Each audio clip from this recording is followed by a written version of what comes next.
Hello dear friend, स्वागत है आपका अपने यूट्यूब चैनल एसडी एजुकेशन पर। आज है 4 सितंबर 2024 और हम बात करने वाले हैं आज के मोस्ट इंपॉर्टेंट करंट अफेयर्स के क्वेश्चन। जैसा कि आप सभी लोग जानते हैं, हम अपने इस वीडियो में रेगुलर बात करते हैं, जो भी उस दिन के मोस्ट इंपॉर्टेंट करंट के जो क्वेश्चन निकल करके आते हैं उन क्वेश्चन को सॉल्व करवाते हैं। इंपॉर्टेंट क्वेश्चन जो कि आपकी आगामी जो भी परीक्षाएं हैं उनके पूछे जाने की पूरी संभावना है, उन सभी क्वेश्चन को यहाँ पर कवर किया जाता है। तो इसके लिए अगर आप वीडियो पर पहली बार आए हैं तो प्लीज़ वीडियो को लाइक करें, चैनल को सब्सक्राइब भी करें। तो चलिए शुरू करते हैं हम अपने आज की इस श्रृंखला को। सबसे पहला प्रश्न है आज का हमारा, हाल ही में प्रधानमंत्री मोदी जी 4 और 5 सितंबर 2024 को किस देश का दौरा करेंगे। यानी कि भी हाल ही में प्रधानमंत्री मोदी जी विदेश दौरे पर हैं, जिसमें से 4 और 5 सितंबर को किस देश का दौरा करेंगे। तो ए ऑप्शन है अमेरिका, बी ऑप्शन है ब्राज़ील, सी ऑप्शन है सिंगापुर और डी ऑप्शन है रूस। तो इस प्रश्न का सही जवाब हो जाएगा ऑप्शन नंबर सी, यानी कि सिंगापुर जाने वाले हैं प्रधानमंत्री नरेंद्र मोदी जी 4 और 5 सितंबर को। आगे अगर हम बात करें तो सिर्फ सिंगापुर ही नहीं, सिंगापुर के साथ साथ ब्रुनेई भी जाने वाले हैं। तो प्रधानमंत्री नरेंद्र मोदी 3 से 5 सितंबर तक ब्रुनेई और सिंगापुर की यात्रा पर जाएंगे, यानी कि 3 से 5 सितंबर तक वो यात्रा पर हैं, जिसमें से वो ब्रुनेई जाएंगे और सिंगापुर जाएंगे। पीएम की इस यात्रा के दौरान सिंगापुर के साथ फ्री ट्रेड एग्रीमेंट पर भी साइन किए जाने की संभावना है। यानी कि फ्री ट्रेड एग्रीमेंट यानी कि जो भी ट्रेड होता है, एक दूसरे देश से जो व्यापार होता है, वो उसमें कुछ टैक्सेस होते हैं जो, तो इन सभी के बारे में भी चर्चाएं होंगी। तो क्या कुछ बातें निकल करके आती हैं, कभी नेक्स्ट वीडियो में हम इसके बारे में बताएंगे। तो पीएम इस यात्रा के दौरान सिंगापुर के साथ फ्री ट्रेड एग्रीमेंट पर भी साइन किए जाने की संभावना है। जो पीएम मोदी जी हैं, इनको ब्रुनेई के जो सुल्तान हैं हसन बोल्किया और सिंगापुर के जो प्रधानमंत्री हैं लॉरेंस वोंग, इनके निमंत्रण पर वो ब्रुनेई और सिंगापुर जा रहे हैं। तो इस टाइम पे 3 से 5 सितंबर तक वो विदेश दौरे पर हैं, जिसमें से वो ब्रुनेई जाएंगे और सिंगापुर जाएंगे। बढ़ते हैं अपने नेक्स्ट प्रश्न की तरफ। हमारा अगला प्रश्न है, भारतीय फ्रांसीसी नौसेनाओं के बीच वरुणा अभ्यास 2024 किस स्थान पर आयोजित किया गया। यानी कि भारतीय और फ्रांसीसी सेनाओं के बीच में एक अभ्यास होता है जो कि वरुण के नाम से जाना जाता है। तो इस वर्ष वरुण अभ्यास 2024 कहां पर आयोजित किया गया। तो ए ऑप्शन है अटलांटिक महासागर, बी ऑप्शन है बंगाल की खाड़ी, सी ऑप्शन है भूमध्य सागर और डी ऑप्शन है अरब सागर। तो इस प्रश्न का सही जवाब है ऑप्शन नंबर सी, यानी कि भूमध्य सागर में भारतीय और फ्रांसीसी नौसेनाओं के बीच वरुण अभ्यास आयोजित किया जाएगा। आगे अगर हम बात करें तो ये 2 से 4 सितंबर तक भूमध्य सागर में आयोजित किया जा रहा है, यानी कि वर्तमान में चल रहा है 4 सितंबर तक, यानी कि आज तक ये जो भूमध्य सागर में ये वरुण अभ्यास है ये आयोजित किया जाएगा। आगे अगर हम बात करें तो भारतीय नौसेना के P-8I विमान ने यूरोप में अपनी पहली तैनाती की हुई है, ये भी इंपॉर्टेंट है। संस्करण इसका है ये 22वां, यानी कि 22वां संस्करण है। वरुण अभ्यास 1993 में शुरू किया गया और 2001 में इसका जो नाम है वो वरुणा इसका नाम रखा गया था। तो इस प्रकार से भारत और फ्रांस के बीच में यह वरुण अभ्यास, जिसे वरुणा नाम से भी जानते हैं, तो ये अभ्यास इन दो देशों के बीच में आयोजित किया जाता है। अगले प्रश्न की तरफ हम बढ़ते हैं। हमारा अगला प्रश्न है, भारतीय वायुसेना के Su-30 MKI विमान के लिए 240 एरो इंजन की आपूर्ति करने की मंजूरी किसे दी गई है।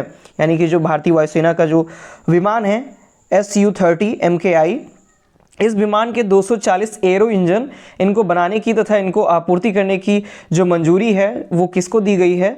तो ए ऑप्शन है भारत डायनेमिक्स लिमिटेड, यानी कि BDL, बी ऑप्शन है हिंदुस्तान एरोनॉटिक्स लिमिटेड, यानी कि HAL, सी ऑप्शन है भारत इलेक्ट्रॉनिक्स लिमिटेड, यानी कि BEL, और डी ऑप्शन है लार्सन्स एंड टर्बो, यानी कि L&T। तो इस प्रश्न का सही जवाब हो जाएगा ऑप्शन नंबर बी, यानी कि हिंदुस्तान और एरोनॉटिक्स लिमिटेड को ये जो मंजूरी है वो दी गई है कि 240 एरो इंजन की आपूर्ति करें। आगे अगर हम बात करें तो सुरक्षा पर कैबिनेट समिति ने भारतीय वायुसेना के Su-30 MKI विमानों के लिए 240 एयर इंजनों की खरीद को मंजूरी दे दी गई है। कब? 2 सितंबर 2024 को। और इस सौदे का जो मूल्य है वो 26,000 करोड़ रुपए से भी अधिक है, यानी 26,000 करोड़ से भी अधिक है इसका मूल्य, इस जो सौदा हुआ है।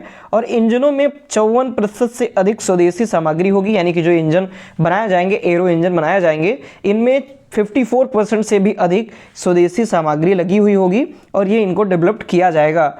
बढ़ेंगे अपने नेक्स्ट क्वेश्चन की तरफ। हमारा अगला क्वेश्चन है, नीतीश कुमार ने पेरिस 2024 पैरा ओलंपिक में किस खेल में स्वर्ण पदक जीता हुआ है? तो ए ऑप्शन है टेबल टेनिस, बी ऑप्शन है बैडमिंटन, सी ऑप्शन है तीरंदाजी और डी ऑप्शन है टेनिस।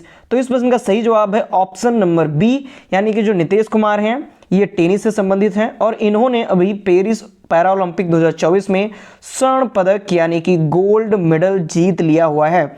आगे हम डिटेल में अगर हम बात करें तो नीतीश कुमार ने पेरिस 2024 पैरा ओलंपिक में पैरा बैडमिंटन पुरुष एकल SL3 स्पर्धा में स्वर्ण पदक जीत लिया है।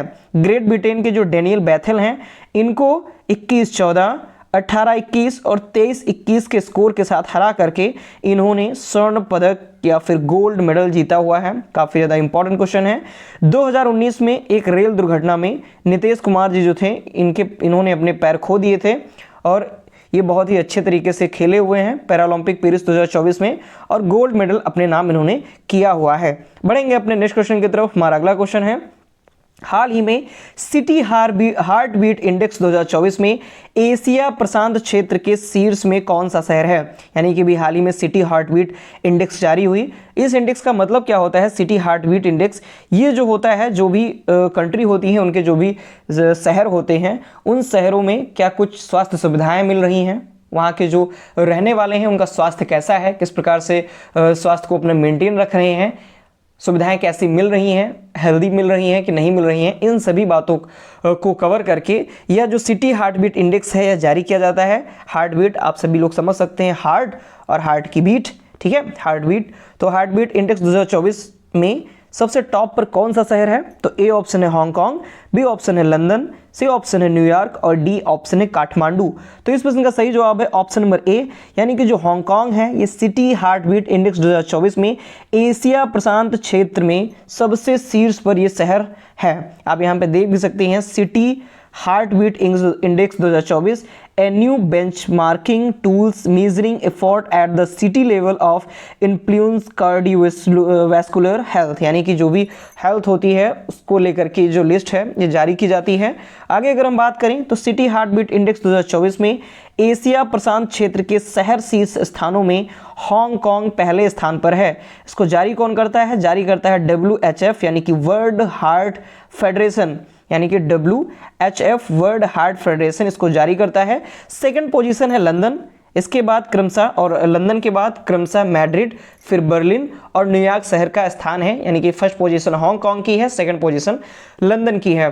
अगर दुनिया के टॉप 50 शहरों में, क्योंकि 50 की लिस्ट जारी की जाती है, टॉप 50 शहरों की लिस्ट जारी की गई थी, तो दुनिया के टॉप 50 शहरों में दिल्ली 34वें स्थान पर है, मुंबई 35वें स्थान पर है और कोलकाता 37वें स्थान पर है। इस प्रकार 3 भारतीय शहरों ने इसमें टॉप 50 में अपना स्थान बनाया हुआ है। अंतिम स्थान मिला है काहिरा को जो कि 50वें स्थान पर है। बढ़ेंगे अपने नेक्स्ट क्वेश्चन की तरफ। हमारा अगला क्वेश्चन है, हाल ही में किस देश के पूर्व प्रधानमंत्री सलीम होस का निधन हुआ? तो ए ऑप्शन है अमेरिका, बी ऑप्शन है लेबनान, सी ऑप्शन है ब्राजील और डी ऑप्शन है वियतनाम। तो इस प्रश्न का सही जवाब है ऑप्शन नंबर बी, यानी कि लेबनान देश के पूर्व प्रधानमंत्री सलीम होस का अभी हाल ही में निधन हो गया है। आप यहाँ पे देख सकते हैं सलीम होस हैं, सलीम होस, और इन्हीं का अभी हाल ही में निधन हुआ है। आगे अगर हम बात करें तो लेबनान के पूर्व प्रधानमंत्री सलीम अल होस का लंबी बीमारी के बाद हाल ही में निधन हो गया। इनकी आयु 94 वर्ष थी, यानी कि 94 वर्ष के थे और 94 वर्ष की उम्र में ही इनका निधन हुआ है। ये सूचना कि इनके निधन की जो सूचना है वो लेबनान के जो वर्तमान में प्रधानमंत्री हैं नजीब मिकाती, इन्होंने ये सूचना दी हुई है। नजीब मिकाती ये वर्तमान में प्रधानमंत्री हैं लेबनान के।